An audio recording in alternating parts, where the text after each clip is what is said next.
Queridos e amados irmãos,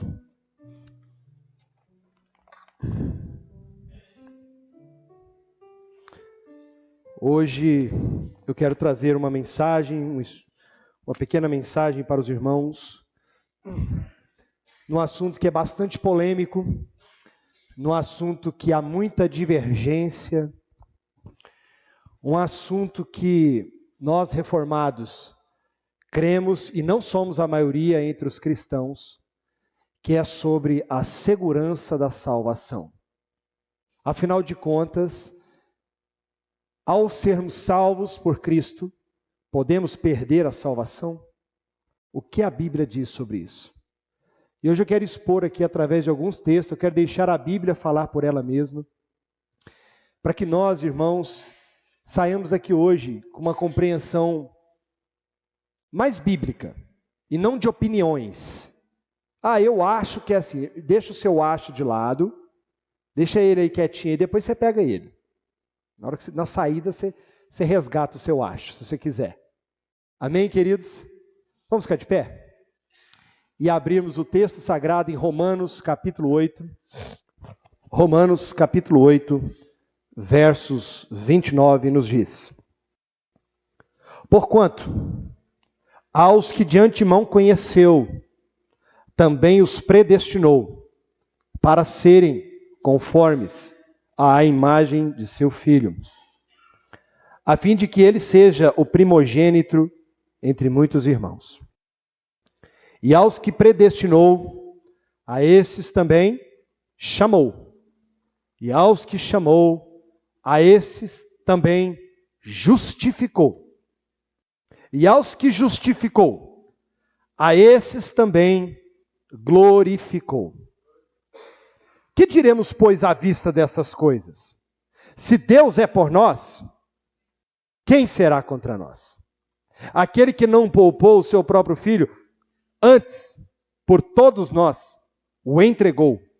Porventura, não nos dará graciosamente com ele todas as coisas?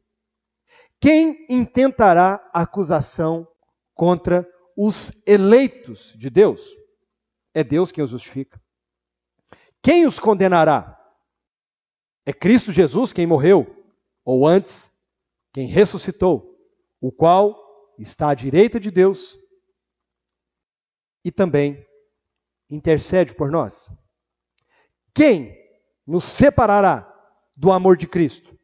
Será a tribulação? Ou angústia, ou a perseguição, ou a fome, ou a nudez, ou o perigo ou a espada? Como está escrito: por amor de ti somos entregues à morte o dia todo. Fomos considerados como ovelha para o matador. Em todas essas coisas, porém, somos mais que vencedores por meio daquele que nos amou. Porque eu estou bem certo de que nem a morte, nem a vida, nem os anjos, nem os principados, nem as coisas do presente, nem do porvir, nem os poderes, nem a altura, nem profundidade, nem qualquer outra criatura poderá separar-nos do amor de Deus que está em Cristo Jesus, nosso Senhor. Senhor nosso Pai, nós vamos a Ti em oração, como pecadores e indignos de que o Senhor olhe para nós, ou nos ame, ou nos abençoe. Todavia, Senhor, sabemos que o Teu amor é incondicional. Ele excede a toda compreensão. E esta misericórdia é a causa de não sermos consumidos. Bendizemos a Ti porque ela se renova a cada manhã, Senhor. E é o que nos mantém de pé. E nesta noite, Senhor, eu quero pedir que o Senhor nos assista na nossa incapacidade, na nossa fraqueza, para que organizando os nossos pensamentos, na compreensão, no entendimento das Escrituras, de tal maneira, Senhor, que nós possamos ser levados cativos à palavra de Deus, e o Espírito Santo, Senhor, nos faça entender esse mistério revelado nas Escrituras, acerca dessa tão grande salvação. Em nome de Jesus. Amém. Não se pode sentar.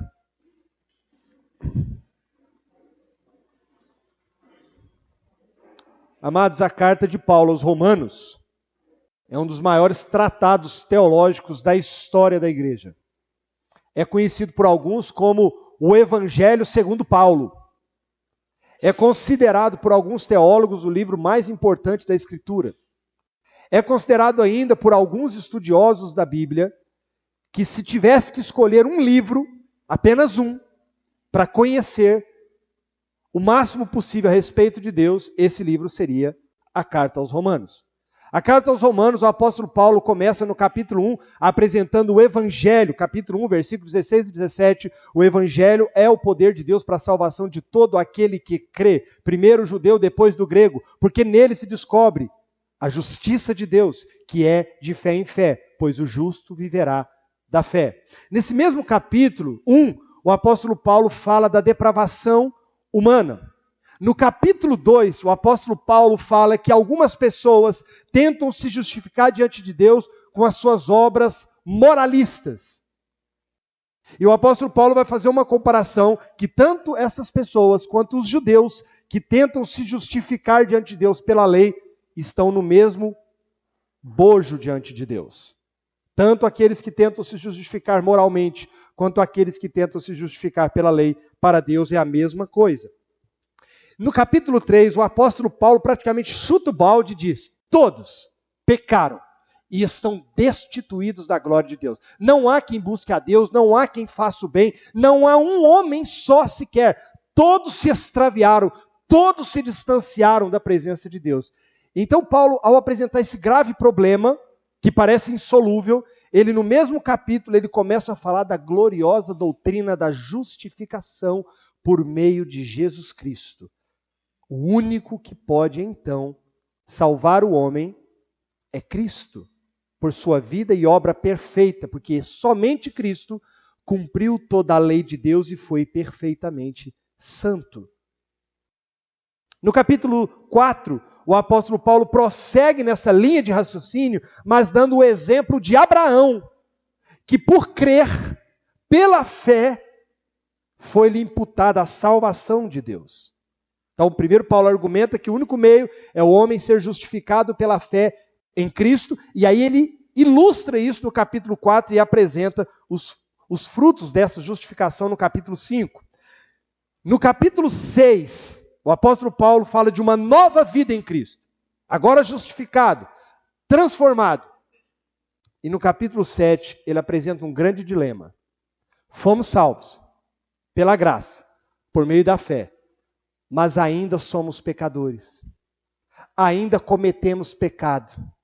E Paulo vai mais longe, ele fala assim: o bem que eu quero fazer, esse eu não consigo fazer, mas o mal que eu não gostaria de fazer, esse eu faço. Miserável homem que sou, quem me livrará do corpo desta morte? O apóstolo Paulo, ele lamenta que, por ser sido salvo, por ter sido alcançado por Deus, ele gostaria de ser perfeito, mas ele não conseguia. Havia uma lei na sua carne que o impulsionava para baixo, o fazendo pecar. E ele lamenta e diz: quem me dará a vitória? Quem me livrará do corpo dessa morte? Aí ele entra no capítulo 8 que nós lemos, que é o ápice. Ele vai falar que graças a Deus que em Cristo Jesus nós temos a vitória. Ele novamente, ao olhar para si, ele olha para Cristo e ele se reanima no Senhor. Então, irmãos, entrando aqui no nosso tema propriamente dito, afinal de contas, esse homem que no capítulo 1, no capítulo 2 era depravado, no capítulo 3 era pecador e carecia da glória de Deus, e foi justificado por Deus, agora é um servo de Deus, ele pode perder? Ele, uma vez que ele foi salvo, ele foi alcançado, ele está em Cristo, ele é nova criatura, ele nasceu de novo, ele foi comprado e regenerado pelo sangue de Cristo, ele pode cair, ele pode ir para o inferno depois de ter sido alcançado pela graça? Essa é uma grande questão que tira o sono de muitos cristãos. Muitos cristãos perdem o sono com essa pergunta, ao tropeçarem em algum pecado, ao não conseguirem nutrir uma vida perfeita, ao pecarem invariavelmente em alguma situação, em alguma circunstância. Essa é a grande questão. Mas quando nós olhamos para a Bíblia, meus irmãos, nós vemos que a salvação de Deus na vida do homem, ela começa e termina em Deus. Deus planejou a salvação, Deus executou a salvação em Cristo e Deus é quem garante a salvação na pessoa do Espírito Santo. É uma obra perfeita do Pai, do Filho e do Espírito Santo. E não podia ser diferente, porque se fosse diferente, seria como as nossas obras, que muitas vezes são inacabadas, que muitas vezes são imperfeitas, que muitas vezes são cheias de defeitos. Mas se Deus é perfeito, e Ele é, meus irmãos, se Deus é fiel, e Ele é, se Deus tem todo o poder nos céus e na terra, e tudo que Ele planejou se cumprirá cabalmente, não podia ser diferente com os seus. Vejam comigo, gostaria que fosse projetado, Evangelho de João, capítulo 6, versículo 37, nos diz assim. João, capítulo 6, verso 37, nos diz: todo aquele que o Pai me dá, olha isso aqui, irmãos, preste atenção em cada palavra. Todo aquele que o Pai me dá, esse virá a mim. E o que vem a mim, de modo nenhum, eu o lançarei fora. Primeiro o texto declara que quem deu a Cristo, o homem, os eleitos, vamos ser mais filtrados, não foi você mesmo. Não foi você que escolheu Deus. Não foi você que tomou a decisão. Não foi você que entrou aqui dentro por vontade sua somente e disse, nossa, que bonito, eu quero fazer parte dessa igreja. Não. A salvação, irmãos, esse é que é o grande problema. Nós confundimos salvação com vir fazer parte de uma igreja. Salvação não tem nada a ver com mudar de religião. Salvação é um milagre, é uma transformação, é uma obra sobrenatural, é uma cirurgia que é feita no coração pecaminoso, que não quer Deus, que quer o pecado. E o Espírito Santo o transforma e o convence da justiça, do juízo e do pecado.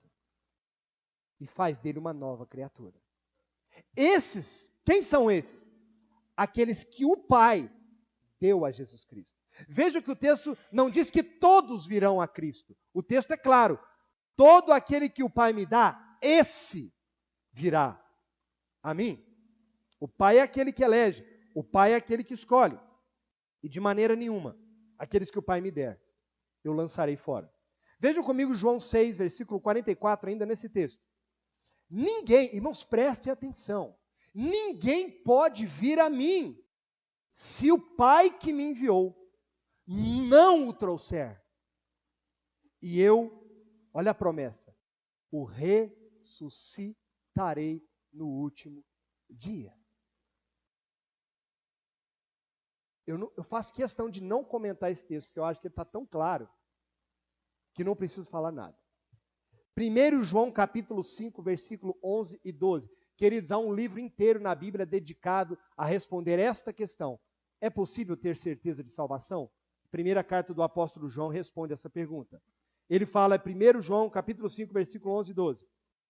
E o testemunho é esse, que Deus nos deu, não emprestou não, Ele nos deu a vida eterna, e esta vida está no seu Filho.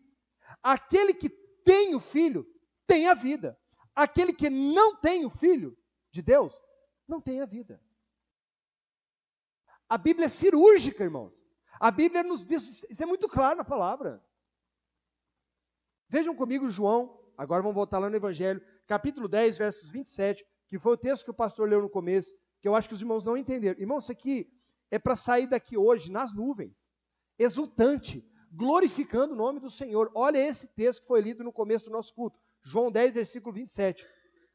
As minhas ovelhas ouvem a minha voz. Eu as conheço e elas me seguem. Eu lhes dou a vida eterna. Jamais perecerão e ninguém as arrebatará da minha mão. Acho que você não entendeu, meu irmão.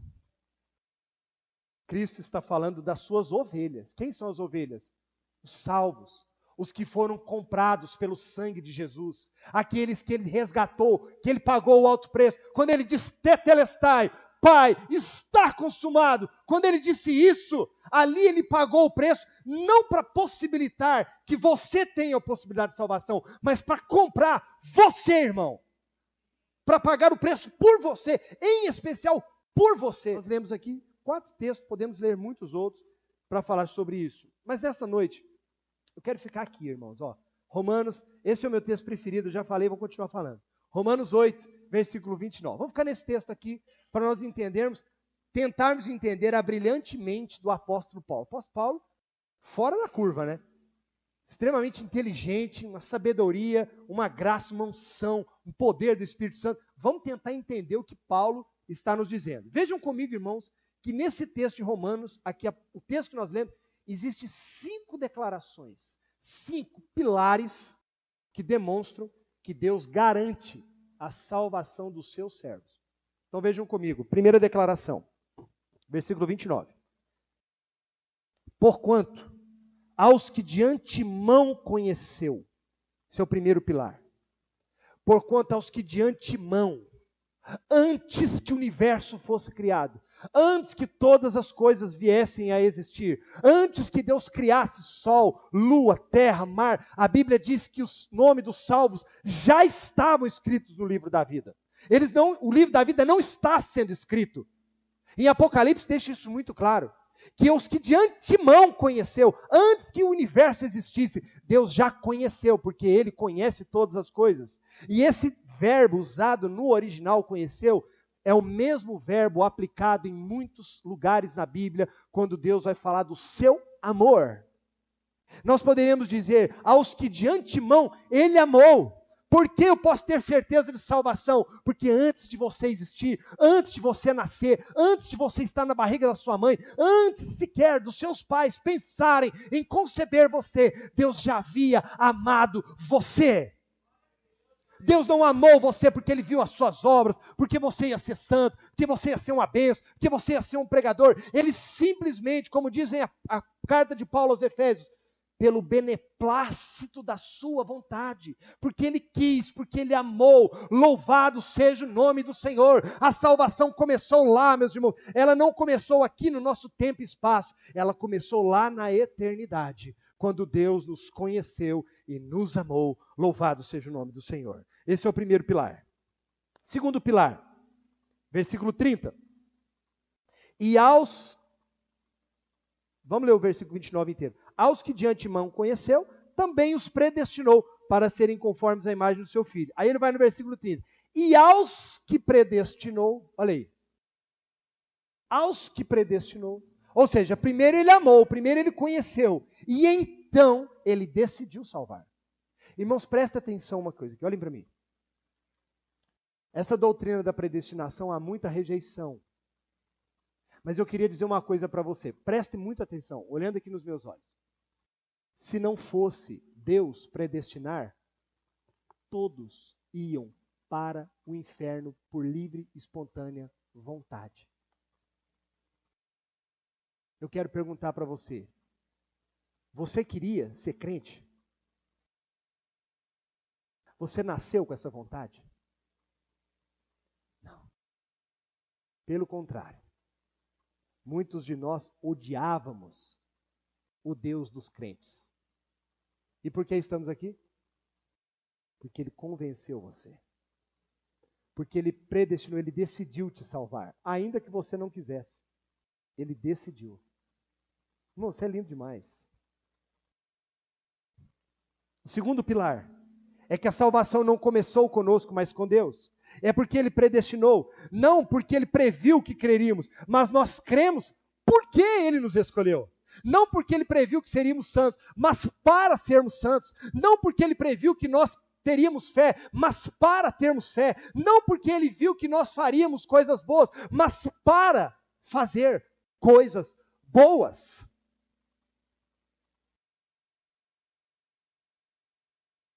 Glória a Deus, meus irmãos. Olha Efésios capítulo 2, verso 10. Olha esse texto que maravilhoso. Pois somos feitura dele, criados em Cristo Jesus para as boas obras, as quais Deus de antemão preparou para que andássemos nela. Veja Efésios capítulo 1, versículo 4. Assim como nos escolheu nele antes da fundação do mundo, para sermos o quê? Santos e irrepreensíveis perante ele em amor. Você pode não querer saber dessa doutrina, mas uma coisa você não pode, tirá-la da Bíblia. Você pode até brigar comigo. Você pode até ficar chateado comigo. Sair daqui hoje chateado. Mas uma coisa você não pode, irmão. É passar um errorex aqui. Aqui não dá. Se você é crente mesmo, você tem que crer na palavra toda. E é assim que a Bíblia ensina.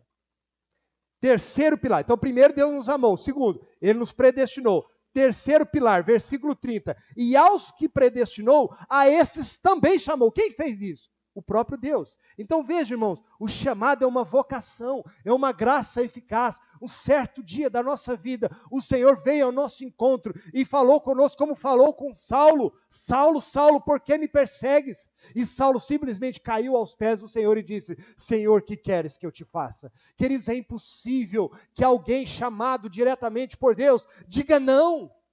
Como pode um morto rejeitar viver? Como pode alguém que está morrendo numa UTI rejeitar ser curado e levantar da UTI? Como pode alguém que não come há mais de 15, 20 dias, alguém lhe oferecer pão e ele rejeitar? Nós estávamos mortos em delitos e pecados, mas ele nos vivificou por sua graça. Louvado seja o nome do Senhor. Estávamos mortos, irmãos, em delitos e pecados, vivíamos segundo as concupiscências, aquilo que o nosso coração desejávamos, éramos perseguidores da obra de Deus. Mesmo assim, por causa do que Deus nos amou, nos predestinou, Ele nos chamou de maneira eficaz. Esse é o terceiro pilar. Quarto pilar, olha o que o apóstolo Paulo fala ainda no versículo 30. E aos que predestinou, a esses também chamou. E aos que chamou, a esses também justificou. Sabe o que é isso? Nós tínhamos muitos pecados. Muitos pecados. Incontáveis pecados. Irmão, só para vocês terem uma ideia, rapidinho aqui, um raciocínio bem lógico e rápido. Há uma estimativa que nós temos, em média, 10 mil pensamentos por dia. Mas vamos ser muito otimistas, e que 9.997 desses pensamentos são bons, 100% bons e puros, para com tudo e para com todos. Apenas 3 desses 10 mil por dia, nós pensamos algo ruim contra alguém ou contra alguma coisa. Só 3 por dia. No final do mês são 90. Faz a conta aí, quantos anos você tem? Eu estou sendo otimista, tá? Você cometeu só 3 delitozinhos assim de pensamento por dia. Quantos delitos é necessário na lei para que você seja preso? Quantos pecados foram suficientes para Deus expulsar Adão e Eva do paraíso? 1. Todos nós somos pecadores, indignos, merecedores da condenação eterna. Justamente, não injustamente, justamente. A Bíblia diz que as nossas obras não podem apagar nossos pecados. Nossa bondade não pode apagar nossos pecados. Nada pode. A Bíblia diz que a alma é caríssima e somente o derramamento de sangue para Deus é que pode cobrir pecados. Então o que Deus faz? Sabendo que nenhum dos seus eleitos poderiam se salvar, eles não tinham essa condição. Eles são pecadores por natureza e tudo que eles mais sabem fazer é pecar. Ele enviou o seu único filho. E Cristo, sim, diz a Bíblia em Hebreus, que ele foi perfeito. Ele foi 100% perfeito. Os seus pensamentos, as suas obras, as suas palavras, as suas atitudes, toda a sua vida foi perfeita e justa diante de Deus. E naquela cruz, ele faz o que nenhum de nós poderíamos fazer. A cruz que era nossa, o açoite que era nossa, a morte que era nossa, a condenação que era nossa, o inferno que era nosso, ele carregou sozinho. E a Bíblia diz que Deus agradou moê-lo pelas nossas transgressões.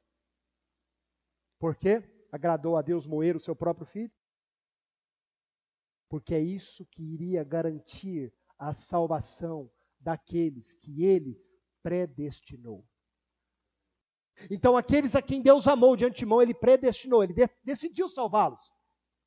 E então Ele os chama. E o que é que torna possível esse chamado?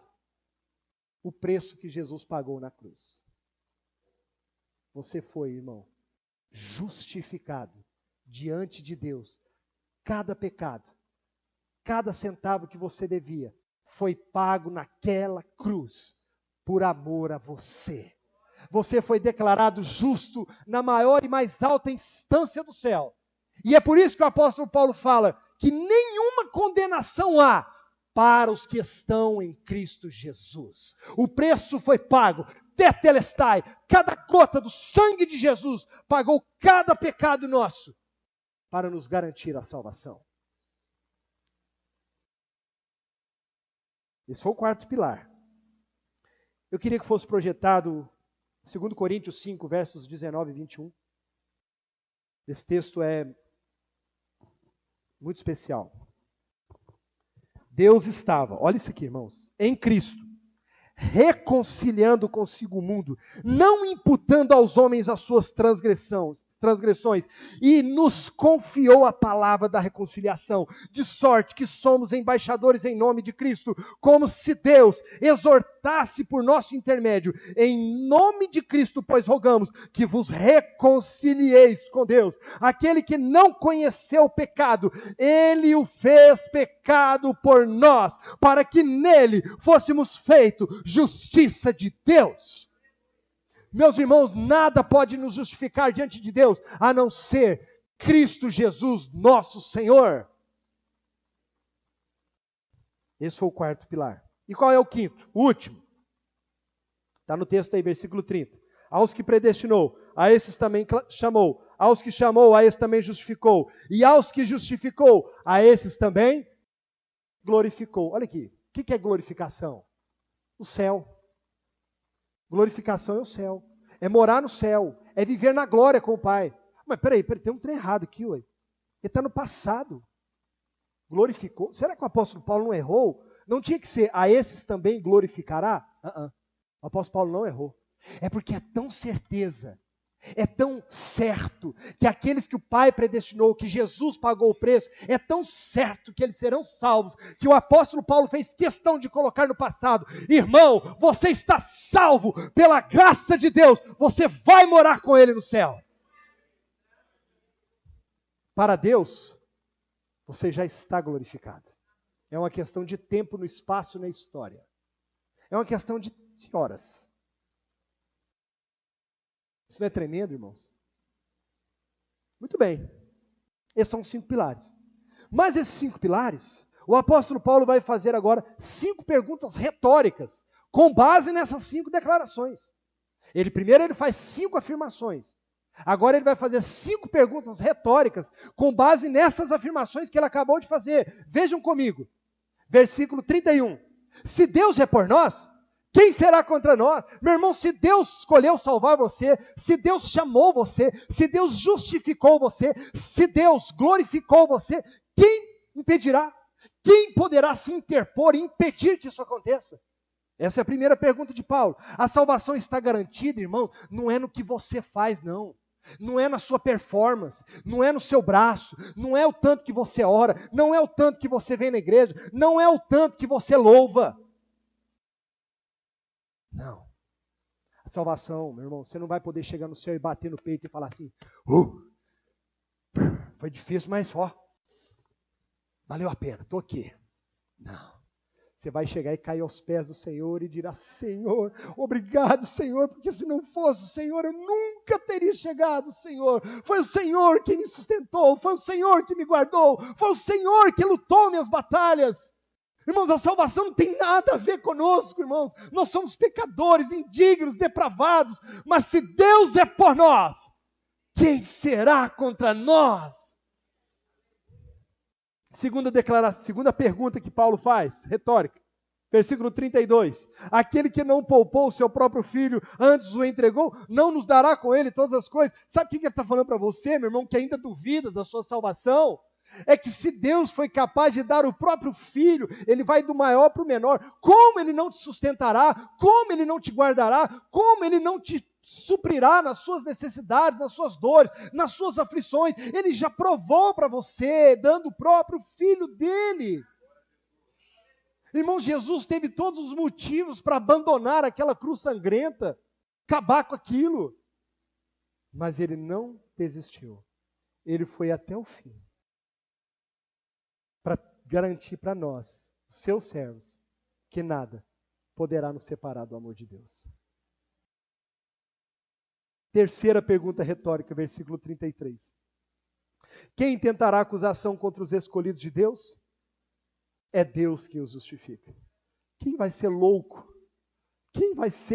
Quem poderá levantar qualquer acusação? Qualquer acusação que se levante diante de Deus, vai se levantar Cristo no seu trono e dirá: Pai, eu morri por Ele, eu dei a vida por Ele, eu derramei meu sangue por Ele. Nenhuma acusação será suficiente diante de Deus, se você de fato for um homem de Deus, uma mulher de Deus, justificado pelo sangue de Jesus. Terceira pergunta retórica. Quem os condenará? É Cristo Jesus quem morreu, ou antes, quem ressuscitou, o qual está à direita de Deus e também intercede por nós. Irmãos, isso aqui é tremendo, porque é o seguinte: para Deus nos justificar, nós já dissemos que o sangue de Cristo foi derramado. Então, quando Paulo faz essa pergunta, quem os condenará, ele dá as razões pelas quais nós não podemos ter outra sentença além daquela que já foi dada no tribunal de Deus, que nos diz exatamente o seguinte: Jesus Cristo quem morreu, ou antes quem ressuscitou, o qual está à direita de Deus e intercede por nós. Veja que o apóstolo Paulo usa como argumentação desta justificação 3 pontos importantes. Primeiro, Cristo morreu. Segundo, ele ressuscitou para a nossa justificação. E terceiro, ele está à destra de Deus, intercedendo por nós. Como se não bastasse ele ter dado a sua vida, o seu sangue derramado, como se não bastasse ele ter ressuscitado dos mortos, vencido a morte, levantado dentre os mortos, ido assunto aos céus, mas ele está lá, à direita de Deus, intercedendo pela sua igreja, pelo seu povo, pelos seus eleitos. Quando você, meu irmão, não sente segurança na salvação, é a mesma coisa que você estar dizendo que o que Cristo fez na cruz não é suficiente, que a sua ressurreição não é suficiente, e pior ainda, você está dizendo que a oração, a intercessão que Jesus faz diante de Deus por você diariamente não é suficiente se você não fizer alguma coisa. Você entende a discrepância? Você acha que as suas obras são maiores do que essas? Você acha que você pode fazer alguma coisa que seja mais elevado do que o que Cristo fez e continua fazendo? Então você não é crente não, meu irmão. Você não conheceu o Deus da Bíblia. Olha isso, irmãos, que coisa extraordinária. E a quinta pergunta retórica de Paulo: quem nos separará do amor de Cristo? Será a tribulação? Ou angústia, ou perseguição, ou fome, ou nudez, ou perigo, ou espada? Nós podíamos aumentar tanto essa lista, nós podíamos aumentar muito essa lista, nós podíamos falar de desemprego, ansiedade, que é o mal do século, nós poderíamos falar de problemas no casamento, problemas com os filhos, frieza espiritual, nós poderíamos falar dos falsos profetas, das igrejas tão desacreditadas, nós poderíamos falar das falsas doutrinas, nós poderíamos elencar tantas coisas, mas a grande questão é: quem nos separará do amor de Cristo? Paulo, as coisas que ele usa são coisas que ele viveu na pele: perseguição, nudez, espada, perigo, fome. Nada disso foi capaz de separar aquele homem da presença do Senhor. E nada disso será capaz de separá-lo do amor de Cristo. Mas olha comigo o versículo 36 e o 37. Como está escrito: por amor de ti somos entregues à morte o dia todo. Fomos considerados como ovelhas para o matadouro. É verdade, irmão. São muitas lutas. É verdade, irmão. São muitas afrontas. São muitas perseguições. E eu quero dizer uma coisa para a igreja aqui. Olhem para mim, por favor. Vai aumentar tanto as lutas, irmãos. Se você lê Bíblia, irmão, se você conhece a palavra, você já devia estar preparado. Quanto mais se aproxima o dia do Senhor, mais intensas são as lutas. Não espere a bonança para tomar a decisão, para servir ao Senhor, para ser uma bênção em sua obra, para se render a Ele. Não espere. Porque se você esperar, meu irmão, eu vou ser sincero, compra um bom colchão, sabe aqueles que têm imã? Você passa a noite e ele fica vibrando? Compra ele e fica lá, porque não vai acontecer. As lutas vão aumentar. Não espere as circunstâncias para ser um homem ou uma mulher de Deus.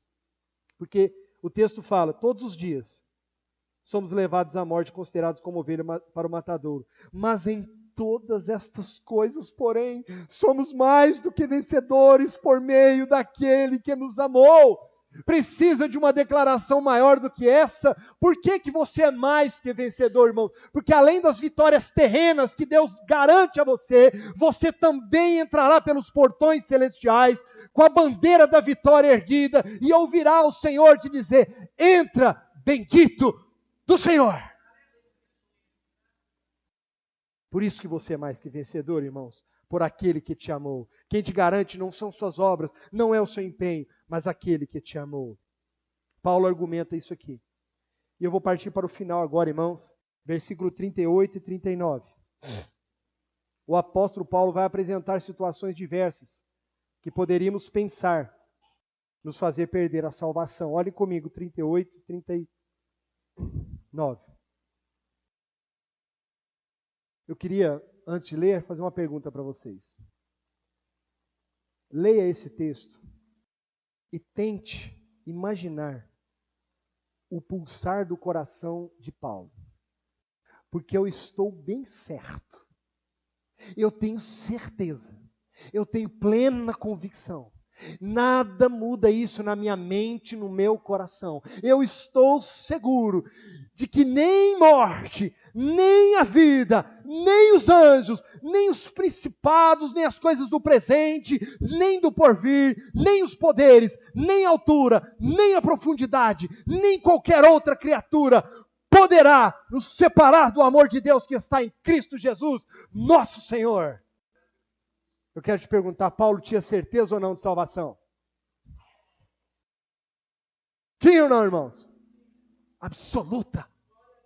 Um homem, irmãos, que talvez se juntássemos todas as nossas lutas aqui juntas, talvez não daria metade das lutas que esse homem enfrentou, por amor ao Evangelho.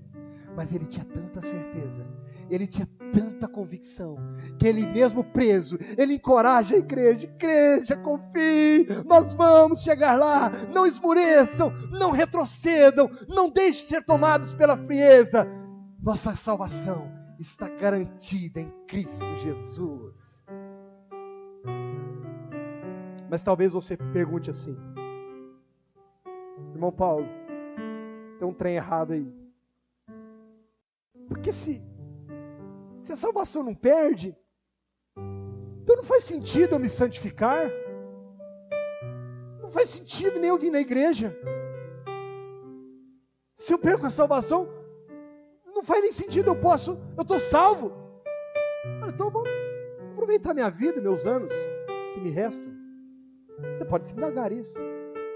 Se você pensa assim, se o seu desejo está nisso, eu quero te dar uma triste notícia: você nunca foi salvo. Eu ouvi uma ilustração que me agradou muito. Preste atenção. Marido sentado no sofá assistindo futebol. A esposa chegou e disse: bem, me dá uma mão aqui com o almoço. Ele vira para ela e diz assim: se eu não te ajudar, você vai me largar? Não. Ah, não, então eu não vou te ajudar não. Esquece. Ela faz o almoço gostoso, o almoço termina. Ela: bem, você pode me ajudar com a louça? Estou muito cansado. Se eu não te ajudar com a louça, você vai me largar? Estou te entendendo, bem, claro que não. Não, então se vira com a louça. Vou voltar para a minha televisão. O crente que pensa que se ele então está salvo, ele pode gozar do pecado da vida, ele é como esse marido.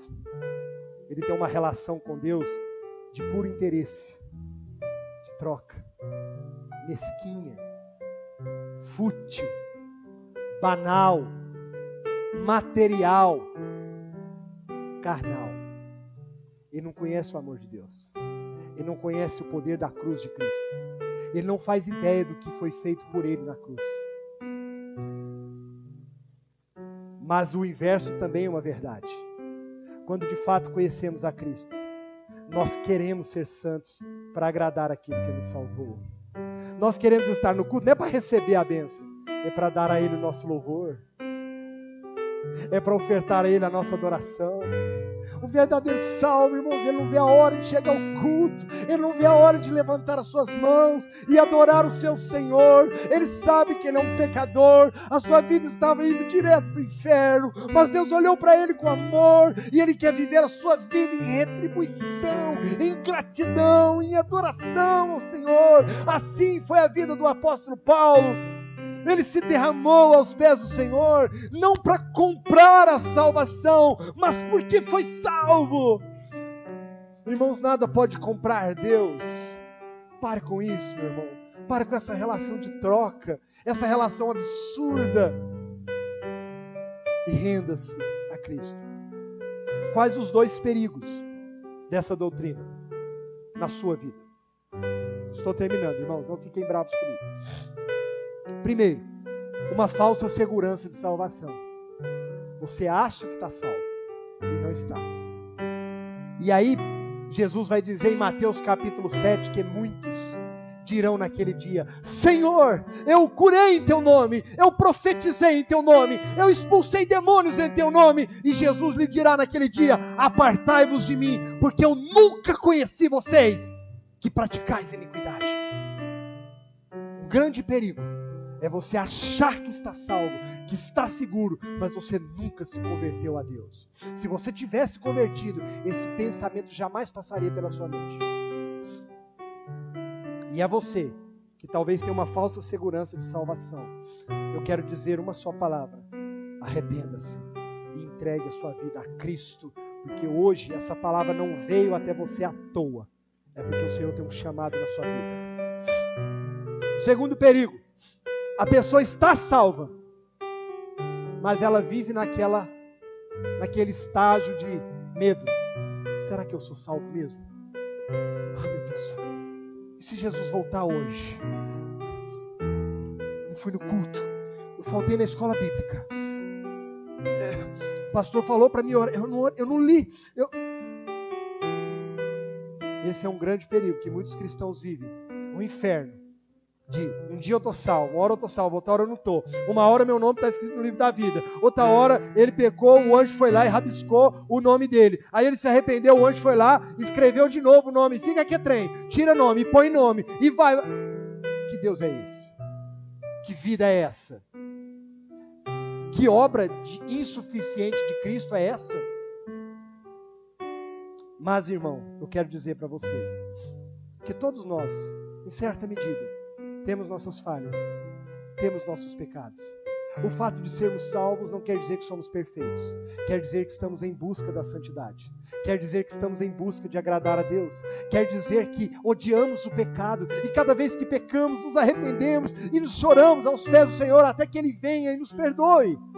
E então, 1 João capítulo 5, versículo 11, 12 e 13, ele vai falar o seguinte: e o testemunho é esse, que Deus nos deu a vida eterna, e esta vida está no seu Filho.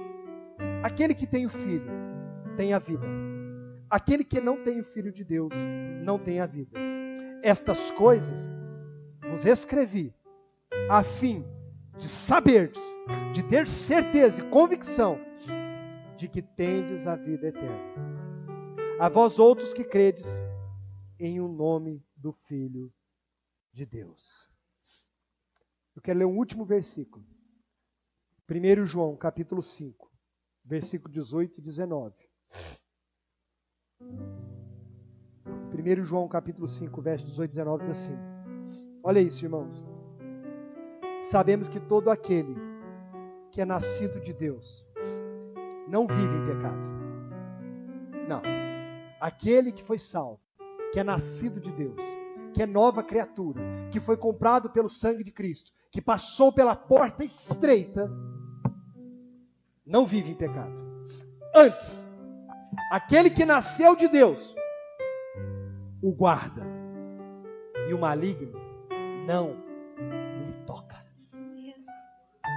Vocês não entenderam, não, irmãos? Esse gloriazinho aí, vocês não entenderam. Quero falar aqui para os irmãos, aqui, inclusive para os pentecostais. Se você é salvo, o diabo não tem poder nenhum sobre você. Você é de Deus. E nada poderá separá-lo do amor que há em Cristo.